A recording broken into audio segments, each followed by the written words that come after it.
আজকে আমরা দাদার রুমে এসেই দেখি না এখানে বার্থডে ডেকোরেশন চলছে, সুন্দর একটা কাজ চলছে, তো বেলুন দিয়ে ডেকোরেশন সাজানো চলছে। তো তারপরেই আমি কি করলাম না কিচেনের দিকে গিয়ে দেখলাম না কিচেনে আমাদের চিকেন আর মাটনের প্রিপারেশন চলছে। তো রান্না অলরেডি স্টার্ট হয়ে গেছে, তো তার মধ্যে অলরেডি পায়েসও কমপ্লিট হয়ে রয়েছে। তো তারপরে দেখছো আমাদের বেলুন দিয়ে ডেকোরেশন সাজানো চলছে, কেমন কি হচ্ছে দেখে বলবে।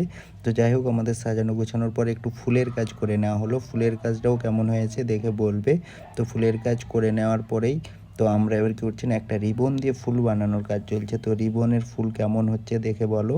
তো মোটামুটি ভালোই হয়েছে। তো তারপরে দেখছি না আমাদের এখানে চিকেনটা কমপ্লিট, তো তারপরে মটনের প্রিপারেশনের জন্য রান্না চলছে। তো তারপরে অনেকটি রাত হয়ে গেছে, তো আমরা দাদার বার্থডে স্টার্ট করে দিয়েছি। তো হ্যাপি বার্থডে টু ইউ দাদা।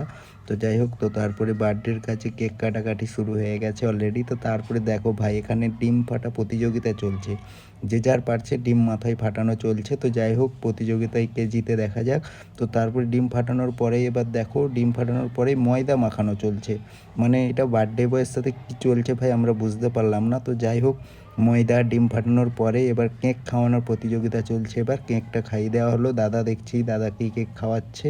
তো কেক খাওয়ানোর পরে আমরাও সবাই একটু করে কেক খেয়ে নিলাম। তো কেক কেক খাওয়ানোর সময় একটা জিনিস মাথায় রাখতে হবে, বার্থডে পার্টি মানে তো মুখে না কেক মাখলে ঠিকঠাক মনে হয় না, না তাই যাই হোক টাটা।